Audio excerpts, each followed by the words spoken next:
Colombia tiene 38 presos en Venezuela, unos de nacionalidad solo colombiana y otros con ambas nacionalidades.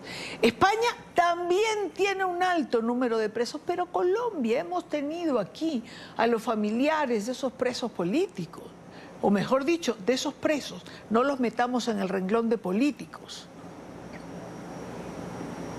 Esto es impresionante, Idania, porque lo viví además en primera fila. Estuve en Ginebra estos días, puedo ser testigo, puedo dar fe de que la misión colombiana en Ginebra había elaborado una declaración conjunta. Una declaración conjunta es una carta, un pronunciamiento de varios países, se logró que varios lo suscribieran en reclamo por los presos políticos extranjeros. Recordemos que Nicolás Maduro está aplicando algo que se llama diplomacia de rehenes, que es tomar muchos presos extranjeros para poder extorsionar, para poder presionar a otros países. El país que tiene más presos es Colombia, ya dijiste, 38. De España estábamos calculando entre 12 y 14, de verdad esa era la cifra que teníamos. Y hoy la misión de España dijo 20. Imagínate cómo ha aumentado esto. 4 nacionales españoles y 16 binacionales, personas que son españolas y venezolanas. Tienes italianos, tienes portugueses, tienes personas de 29 nacionalidades distintas. Insisto en esta idea. La misión de Colombia tenía una declaración conjunta y se echaron para atrás. El día de hoy no la presentaron, se callaron en la sala. Y además esto es muy, muy grave porque Colombia ya había hablado de los presos en Venezuela en diciembre del año pasado, cuando eran 8. Habló en marzo, en abril, cuando eran alrededor de 20. Y ahora que es casi el doble, y si no el doble, ¿por qué se callan? Pues resulta, Idania, que venía investigando en estas horas y me han dicho que la orden vino de Presidencia de Colombia. A mí me consta que los funcionarios de la misión diplomática de Colombia en Ginebra son personas de formación, de carrera, con alto nivel técnico, gente que está ahí y entiende derechos humanos, pero en este caso tuvieron que obedecer a Bogotá y desde Bogotá bajaron ese comunicado. Esto es muy grave porque desprotege a los colombianos, pero también desprotege a los ciudadanos extranjeros presos en el país. Bueno, no tenemos por qué dudarlo, Luis Carlos. Hemos tenido familiares de los presos colombianos aquí, nos han contado que han hecho vigilia frente a la Cancillería, que no han sido recibidos por la canciller, que le han pedido cita al presidente Petro, que tampoco ha querido recibirlos. Ahora, sé que participaste además como sobreviviente de un centro de torturas en Venezuela. Y esto debe llamar la atención de quienes nos ven o nos oyen, de la importancia de los testimonios. Al final, toda esta narrativa se construye sustentada por el relato de las víctimas. Sí, Dania, para mí es un hecho bastante doloroso en mi vida. A mí me transformaron por completo. Yo fui desaparecido y en esa desaparición fui llevado encapuchado a un centro de tortura clandestino. Y no es algo que me inventé ni que me imaginé, es que los propios funcionarios me lo dijeron. Me estaban llevando a un lugar que yo no podía saber dónde estaba.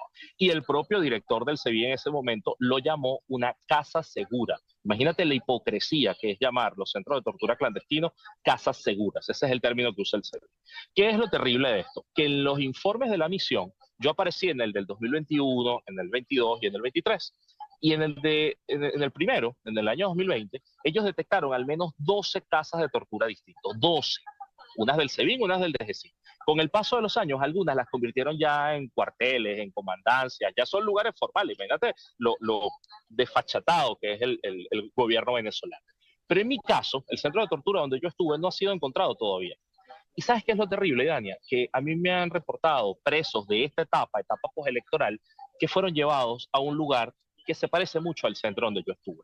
Y a mí me llevaron en 2019. O sea, han pasado 6 años y no lo consiguen, no los desmontan y más bien el gobierno venezolano lo fortalece. La dictadura, el régimen, usen el término que ustedes quieran, fortalecen esta práctica y sí, se han llevado nuevos presos a estos lugares y bueno, se van convirtiendo las personas en sobrevivientes y algunos no. Se mencionó la cifra de 92 centros de tortura al día de hoy. No, Idania, esa es una cifra que mostré yo ante el Consejo. Hice un conteo de todos los centros de reclusión en Venezuela, no los centros clandestinos, porque los clandestinos no sabemos cuántos son ni dónde están. Lo que hice fue tomar listas de presos políticos en Venezuela y empezar a determinar dónde estaba cada uno. Identifiqué 5 tipos de prisiones distintas. Cuando uno le pregunta a la gente en Venezuela cuáles son las cárceles, cualquier persona te puede hablar de 4, 5, 6, 10 si está muy informado.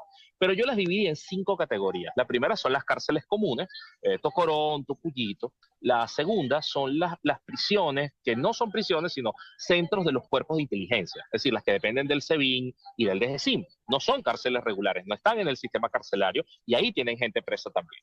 Tienes además las guarniciones militares. Tienes a Ramo Verde, que es una cárcel militar, tienes el Fuerte Guaycaipuro, pero también hemos descubierto sedes de los CORE, de la Guardia Nacional Bolivariana, que están regados por el país y que muchos de ellos tienen 1, 2, 3 presos. Es una cosa terrible. En todos los estados conseguimos ese tipo de prisiones.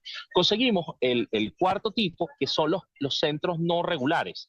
Y es que resulta, Idania, que en los documentos que yo conseguí, hay 4 presos políticos en hospitales, los tienen encadenados en camillas, uno de ellos en el hospital militar, lamentablemente con un cáncer muy avanzado. Entonces son presos que están en el hospital con unas esposas y con un guardia vigilando que no se escapen. Entre ellos, un periodista, Román Centeno, está también preso desde el año 2021. O sea, tienes ahí unas cantidades de cosas que son terribles. Y el quinto, por supuesto, los centros clandestinos. Entonces, contándolos todos, llegué a 92. Y creo que es importante que sepamos eso. Hay que rescatar gente de 92 centros distintos. Eso nos pone por delante un reto inmenso en Venezuela. Por supuesto que nos pone un reto por delante. Y en estas circunstancias, en el aquí y el ahora, mucho más, cuando la incertidumbre es lo que maneja los días por venir. Es decir, ¿qué pasa o no pasa? Vivimos haciéndonos esa pregunta a lo largo del día sin que tengamos una respuesta. Rescatar de 92 centros distintos venezolanos presos, Luis Carlos. Yo siento que la gente lo que sienta que hay cierto espíritu de cambio, como por ejemplo lo hubo el 29 de julio, van a ir a las prisiones a buscar a sus familiares.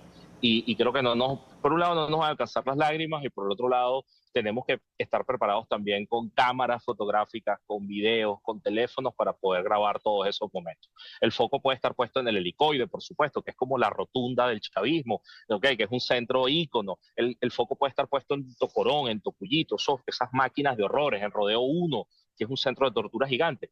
Pero pensar que hay pueblos en un estado del país como Yaracuy, donde hay 3 o 4 presos y todos están en cárceles distintas. Todos, uno está en la sede de la policía, el otro está en la sede de la Guardia Nacional, el otro está en la sede del CICPC y están ahí como rehenes y quizás viven hasta de ellos, de lo que tienen que pagar los familiares para llevar comida, medicina. Pues es mucha gente la que hay que rescatar. Pero cuando hablo de preocupación, Idania, es porque tenemos que lidiar con un montón de normalizadores, un montón de blanqueadores, un montón de gente que cree que esto no es grave, que esto es tácito, que de esto no hay que hablar, que no hay que incomodar al poder, que lo mejor es, bueno, negar la realidad para poder llegar a un acuerdo, un diálogo abstracto. Y los normalizadores preocupan. ¿Sabes por qué? Porque muchos de ellos están aliados a grandes capitales económicos, al lobby de los bonistas, de los petroleros, de gente que le interesa normalizar una dictadura, estabilizarla. Y ahí es donde nosotros podemos hacer incidencia. Porque el chavismo lo conocemos su naturaleza, pero la naturaleza de la gente que se reacomoda con el poder para ganarse unos puntos, para ganarse una licencia de importación, que está haciendo el juego de ver cómo estabiliza este sistema que empobrece, que encarcela, que esclaviza mujeres presas políticas para vender sexualmente. O sea, eso tiene que estar visible para la gente. Por eso la preocupación. Hay muchas cosas por hacer. Claro, por supuesto. Ahora, después de escuchar a Marta Valdiñas, después de leer el resumen de este informe, después de escucharte a ti en la tarde de hoy, siempre me pregunto con qué hígado los normalizadores se sientan con funcionarios del régimen o nos piden a los venezolanos no hablar de ciertas cosas. Y siempre me pregunto, ¿se puede dialogar con alguien? O con representantes de un régimen que es capaz de hacer a los venezolanos todo lo que hemos estado escuchando desde la mañana de hoy? Ellos plantean algo que es decir que en un diálogo tú tienes que juntar a los moderados de cada lado. si tú juntas a los moderados de cada lado, todo se resuelve. Y eso es una falacia. Primero, porque lo que hace la oposición es tratar de quebrarla y decir que hay unos radicales, entonces los radicales son los que piden democracia y libertad, y hay unos moderados que, bueno, son los que están callados, los que el chavismo les regala unos curules, les regala un partido político, gente que no reclama, que no protesta. Entonces, eso ya es una primera falacia. Pero la segunda falacia es pensar que en el chavismo hay moderados. ¿Y por qué llevo la discusión a este punto, Idania? Porque es que los ves por un lado negando la existencia del cartel de los soles, por otro lado negando los crímenes de lesa humanidad, por otro lado negando la crisis económica, la crisis humanitaria. Entonces al final es gente que no vive en la realidad, que se niega. Y lo peor es que sus propios compañeros que están en prisión, porque el chavismo encarcela a los suyos, sufren lo mismo. Sufren lo mismo. En estas víctimas que la fact-finding ha determinado, hay gente del chavismo. Hay gente que de pronto un día a alguien le dio la gana y lo detuvieron, lo desaparecieron, lo torturaron, le están cobrando a la familia para pasarle una colchoneta, o sea, los roban, los extorsionan, viven exactamente lo mismo. Entonces yo siento es que hay que generar la suficiente presión, y por eso es lo importante la presión internacional, como para que el sistema cambie, para que el sistema diga, oye, al final va a ser mejor vivir todos en democracia y establecer Estado de Derecho, que darle unas burbujitas de poder a unos cuantos enchufados. Entonces, ese creo que es el modelo de país que tenemos que vender, y sí es posible que mucha más gente se sume. Bueno, ojalá se sume mucha más gente, Luis Carlos. Ojalá la presión funcione. Porque bueno, en realidad, si contamos con algunos aliados, bueno, tenemos el caso del presidente Petro, lo mencionabas tú igual, ¿no? Cuando no se le pone atención a familiares de presos políticos.